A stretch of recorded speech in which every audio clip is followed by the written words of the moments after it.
and welcome to the Crooked Letter Sports Podcast, the show about Mississippi sports and the folks who play them. I'm Tyler Cleveland, joined as always by my dad and co-host Rick Cleveland of Mississippi Today fame. Both of us maybe a little worse for the wear after a long weekend of football down in Hattiesburg. Dad at the Mississippi High School Football Championships.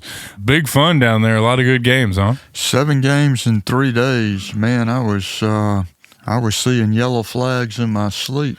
Well, you could see them with your waking eyes if you watch enough. Yeah. There were some games with a lot of flags. You're right, but it was a pretty good weekend of football. I thought the better team won in just about every class out of the 7 games. Of course, the big headlines: Tupelo knocks off Brandon, finishes undefeated. Got to be the number 1 team in the state. Yeah, I don't think there's any doubt that the running back J.J. Hill just had a huge game. That offensive line really kind of graded the road for him, and he didn't miss many holes. No, it was he was really impressive, and their defense, Tupelo. They play some really good old-fashioned football.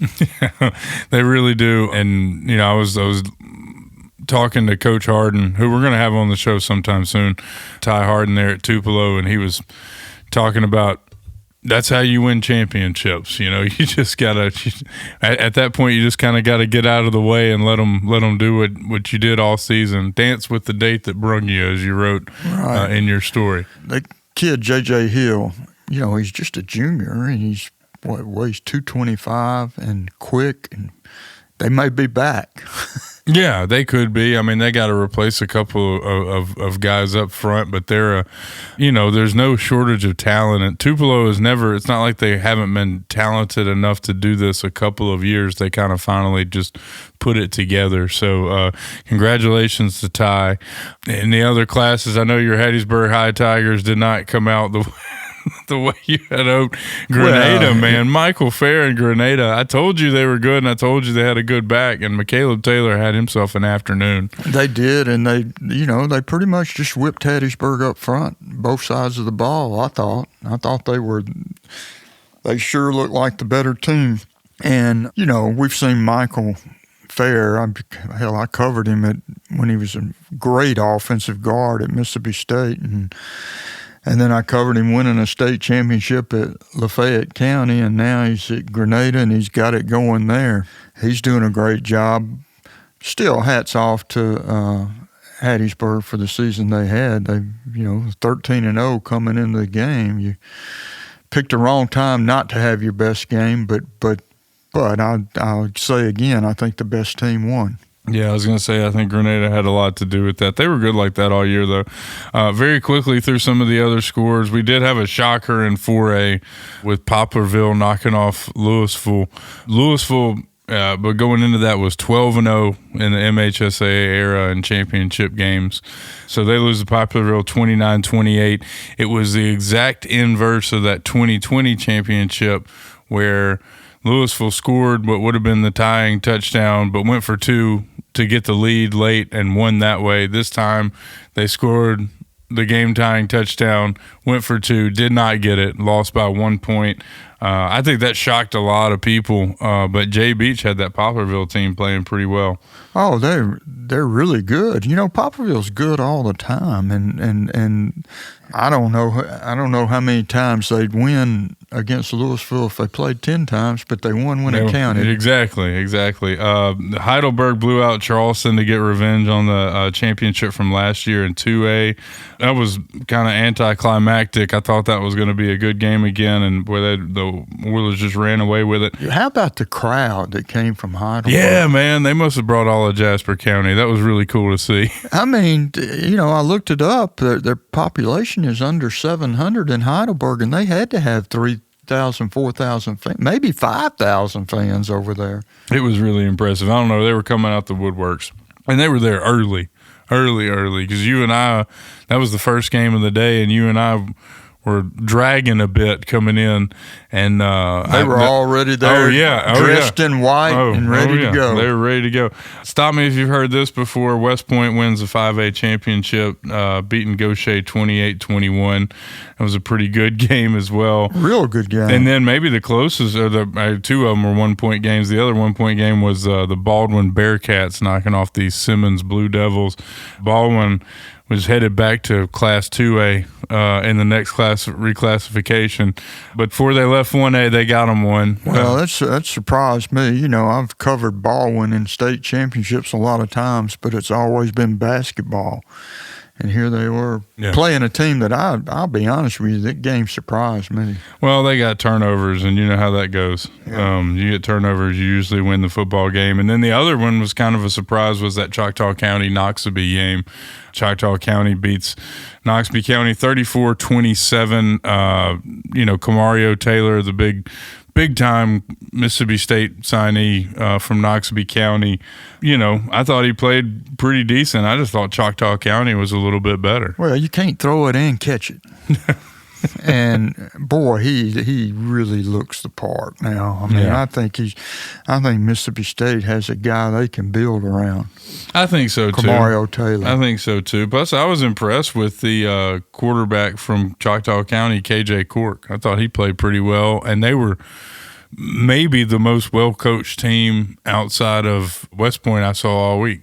Oh, they were terrific. They were really good. And speaking of the Choctaw quarterback, we like to go down on the field and watch these games in the high school state championships. And so I walk up to Camario Taylor, Tyler, and I am looking right into his numbers. Yeah, he's huge. He's a monster.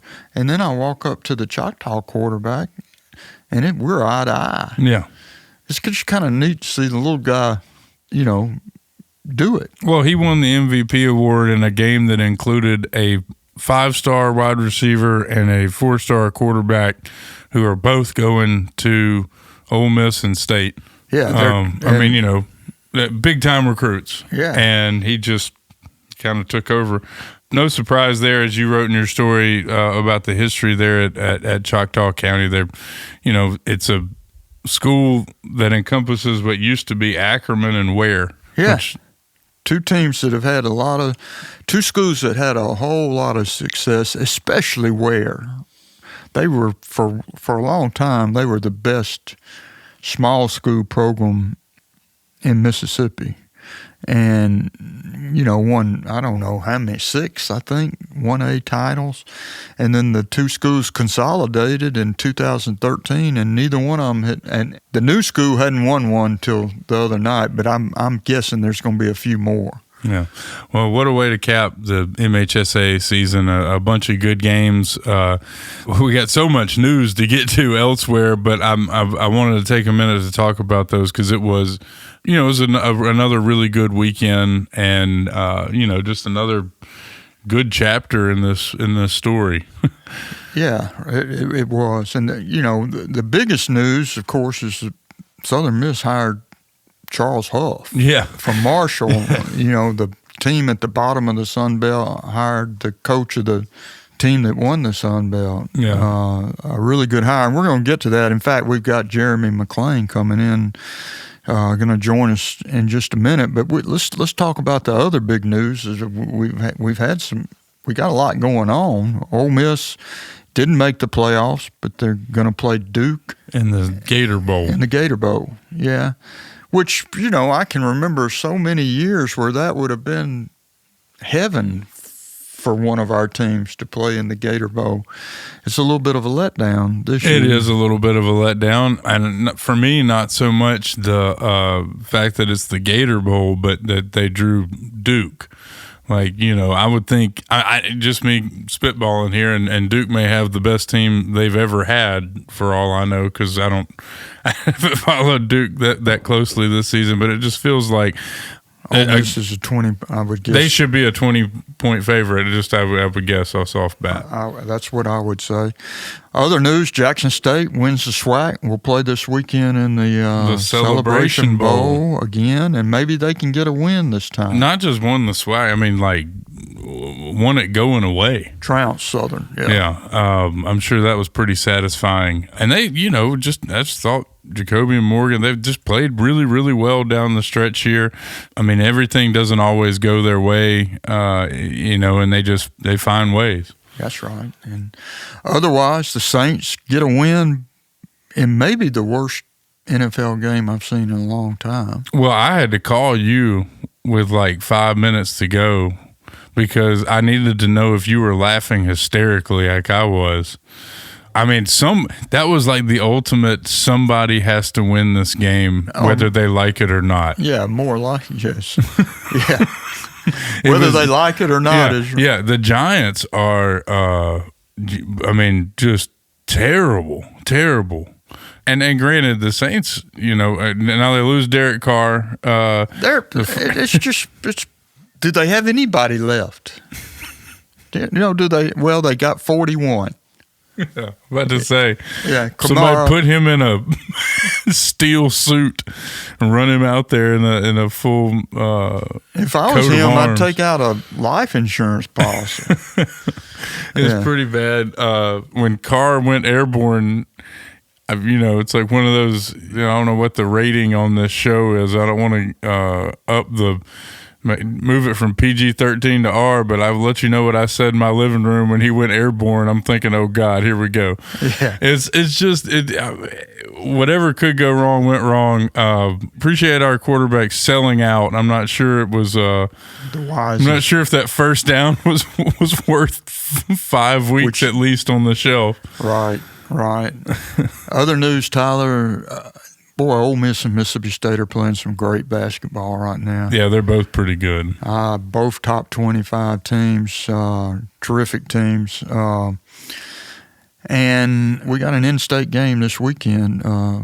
Ole Miss and Southern Miss are playing in Biloxi at the Coast Coliseum at 3 o'clock Saturday. Yeah. I think it's a decent game, I guess. I mean, I would expect Ole Miss to be favored. Oh, they'll be double-digit favorites, but that's why they play the games. We'll see. Jay Ladner's team they've been a little bit hot and cold, but they're capable. Yeah. Well, I just remember they used to play some really good games down there. You remember that year that Stacy's bunch got Andy Kennedy's squad down there on the coast, and after a really, really good game. And I remember some other years where Ole Miss just kind of ran them out the gym. But, it's been a good series, and maybe we'll get a good game out of them on Saturday. Well, it's good for the coast to have. It's good for the state. Good, yeah, it's good. I think it'll be an interesting game. But both, again, State and Ole Miss are playing terrific basketball.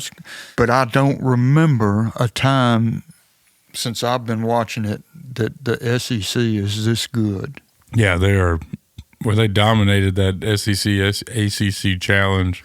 Before the season is over, every team in the SEC could have been ranked at some time during the season. It's that good. I did not realize that. Yeah, it's a really good league. Well, I mean, you mentioned Ole Miss and State, but I would almost single out Mississippi State separately at this point. I think they're like tier A. I mean, they may be like unless, they have injuries or whatnot, but right now they look really, really good, like a Sweet 16, Elite 8, at least good. They could be that good. They can. We'll see how it goes, Love Hubbard. Yeah, he's a terrific player. But they've got a lot of terrific players. Yeah. Dad, this is all pretty exciting. I think we need to get to Jeremy McClain. Huge hire for Southern Miss, this Charles Huff announcement, and I can't wait to talk to him because I've just never seen a coach go from the the top team in the league to the team that finished last. Yeah, me too. Let's get to it. Yeah. Without further ado, we're joined now by Southern Miss Director of Athletics, Jeremy McClain, who looks well rested after a couple of days since you guys have announced your coach and Charles Huff. I guess we got to start with just congratulations on finishing the marathon. Well, thanks. I appreciate that. It is. It's always tough. These things are always tough. They're tougher when you have more time. And I think that sounds probably odd to anyone who hasn't done it. But, a couple of weeks is probably the right timeline. When you have a month or a month and a half, it becomes it does become a marathon. It becomes a bit of a challenge. And so for us, it was about kind of keeping the blinders on a little bit and staying focused on what we needed to do. You certainly get a lot of offers to help and advice, when you're going through this. And that's great because that means people care. But you do have to kind of, like I said, kind of stay focused on what's in front of you. And we were able to do that and had a really good group of folks that were working with us, and very pleased with where we ended up, obviously with Charles. And, it's you bringing in someone who has proven that he can do it and do it in our league. And we feel really good about that and about his background and his, kind of his path, which I think really has set him up well to be successful here at Southern Miss. Yeah, I want to get into talking about Charles. I want to start with just the process and you. I want to know what it's like to fly on a plane that people are tracking, and I want to and just kind of how this played out over the course, like you said, like a month and a half, and why does that make it more difficult? Yeah, first of all, for those who don't know, and I would learn something new, is it takes up to 10 days to block your tail number with the FAA. So there was a lot of people who were interested, which again, we kind of laugh because people care. And so you always just remind yourself that when people are doing that, they care about what's happening. They care about the place. And that was, we kind of got a chuckle out of that. But, the reason probably when you have these lengthy searches, and the reason they become difficult is just because the amount of time can kind of work against you a little bit. And what I mean by that is people become impatient, right? And I can't tell you how many times I got asked, hey, when are you going to hire a coach, when there were still 2 or 3 weeks left in the season, right? Mm-hmm. And so my answer was always, well, we need to let people finish coaching, where they're at first. We don't normally get them to leave their current jobs and take another job. And so from a patience standpoint, that can be an issue. I think it also is you get a lot of people who want to be involved in the job, and that's great. But, we probably did more, Zoom interviews than we would have had we had a little more condensed time. And so it just kind of begins to add up a little bit and begins to wear on you. And so, if you could draw it up, if you had a couple of weeks to do it, or even 3 weeks, probably would be an ideal time. But when you start stretching it, it begins to wear on everybody. And then for us, it got extended a week there at the end. Mm-hmm. And I knew I was going to have to, you talk about putting the blinders on, you had to just kind of, know where you were and understand that being able to kind of lock in for another week was going to pay off in the end. And so it had its peaks and valleys, but all searches do. Yeah, Jeremy, a couple things I want to talk to you about. But number one is you got to be impressed with the way that Huff held everything together at Marshall when it was clear. It's pretty clear to me anyway that he was not going to be there after the championship game, and yet they beat the socks off Louisiana Lafayette, So that was impressive. But to me, what's really astounding, because I've lived this grew up there on the campus, and so I've seen a lot of coaches come through Southern Miss, almost all of them in the Mississippi Sports Hall of Fame, and Charles Huff is the first one that Southern Miss has ever hired who was a sitting head coach.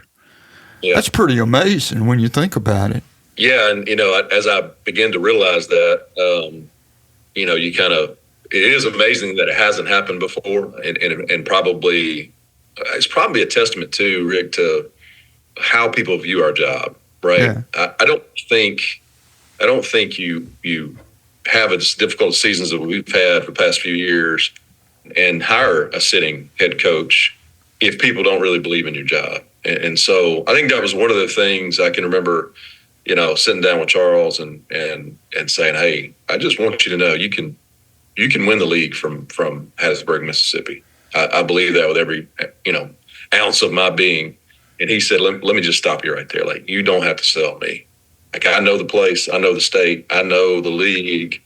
I know that we can get it done in Hattiesburg. And so, again, I think to your point, it is kind of amazing that this is the first time. But I think it says a lot about the place and the people and the quality of the job. But not just a sitting head coach, the conference champion in the conference that you are in. I mean, I think I don't know that I've ever seen a hire that, I mean, to say, I'm sure you feel like you hit it out of the park, and I'm sure most people agree. I mean, I've never heard of that happening where a coach leaves the conference champion to come to the team that, I mean, finish last. I mean, Yeah. This may be the only time, right? It's a certain set of circumstances that came together in the right way. And what's kind of interesting about that is, as you begin to develop your list, and as soon as we kind of knew Charles' situation and there might be interest, and we had not visited with him, but they were at the time maybe 4-3, and so. But I was kind of looking, at what they were doing, and I told our guys, I said, we need to think through this, because there's a chance that he wins 8 games this year, right? I think there's a chance that he can do that. But he just kept winning and put himself in a spot to win that championship. And so it is an unusual situation, certainly one that is exciting for our folks. And I think the greatest indicator of what can be done is what has happened in the past, right? And so I think he's a guy that has a great plan and knows what he wants to do. Jeremy, I know that it's really important, and I think it's probably underrated in the whole scope of things, the chemistry that has to be there between, you, Joe Paul, and a coach. I mean, yep. Apparently y'all must have really hit it off. Yeah, and I, not to let the cat out of the bag, I think Charles would say this. It was really apparent to everybody in the room, I think, once we sat down, that this was a really good fit. And I think the alignment from the president's seat to the AD seat to the head football coach is one that it's critical if you're going to have any level of sustained success. And so we talked about that, certainly. But I think once we finished our conversation, I think our initial visit face-to-face was maybe 3 hours. And I think we all left there knowing that this may come together the right way because it felt right.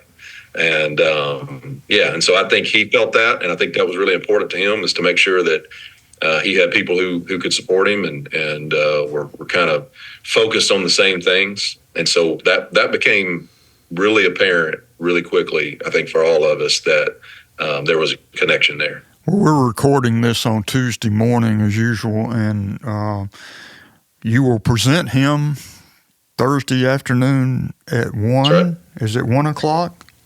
1 o'clock. 1 o'clock. 1 o'clock. And where are you going to do that? On Eagle Walk. Yeah, we're going to do that on Eagle Walk. We're going to just felt like we wanted to do this a little bit differently. And so we're going to, Eagle Walk is such an important piece of Southern Miss history, lore, whatever you want to say. It's such a big piece of who we are. And so we wanted to just do this a little bit differently. I think we wanted to signify that, hey, this is a new era. This is a different time for us. And so we're excited about that. And the weather's held up. I think it's going to be a cool day, but not cold by any stretch. And, shouldn't have any weather issues. And so look forward to being able to do that and have everybody come out and welcome Charles. Well, it's kind of a neat place to do it because, the people there and Charles Huff will see all that has been achieved in the past. Absolutely. And it sounds like a good idea if the weather holds up. Yeah. The beauty of Eagle Walk is you do have a little cover, but it looks like the rain's going to be out and the temperature's going to certainly be manageable. Well, the next few days, weeks, and months are going to be pretty eventful at Southern Miss. A lot of stuff's going to be happening, new staff, a lot of new players. You ready for all of it? Yeah, we are. And this is probably maybe the most difficult part of the equation for me, not just for me, but I will say for me personally. The transfer portal is hard on me because I'm a relationship guy. I think to see kids come and go is tough. I certainly understand it, and you're never going to hold that against anyone. But it is a tough part of the process because you just kind of you get to know kids and you root for them, and so there's going to be turnover. There's going to be change. And the same holds true for staff members. So that's always a bit of a challenge. But we're ready to help Charles and his staff do what they need to do to be successful. And I think there's a certain group of players that will certainly be locked in here and continue to be Golden Eagles, and I'm excited about that. I think there's a certain group that will say, hey, you know what, I want to go see what else is out there, and that's fine too. I think we have to all accept that. That's kind of where we're at, but it works both ways. And so for us, the other side of the transfer portal will be really important as well. And Charles's ability to, and he's really shown a great ability to get into the portal and bring in guys that are difference makers. And he'll certainly, need to do that. And that'll be a big part of the next month or so, as you mentioned. Well, Jeremy, we sure do appreciate you taking the time to talk to us this morning. How much are you going to enjoy this Christmas holiday? I'm going to enjoy it for sure. I don't, Rick just alluded to it, though. I think the work has now started, right? Right, yeah. The search is such it takes all your attention and energy, but there's a lot of work to be done over the next month or so. And so we'll be at it full speed, but certainly going to try to reintroduce myself to my kids. We'll spend some time with them. So, well, thanks for taking time, buddy. Yeah, we appreciate your time this morning. Yeah, absolutely. Thank you guys for what you do. Always great to see you. Really appreciate Jeremy being here, Dad. I mean, a busy guy, and I think this is the first interview he's done since the hire. I mean, just he's got to feel good about this. Oh, no question. I mean, I know he feels good about it. I mean, what he was talking about is being such a long search. That's got to be difficult. With everybody wants to know.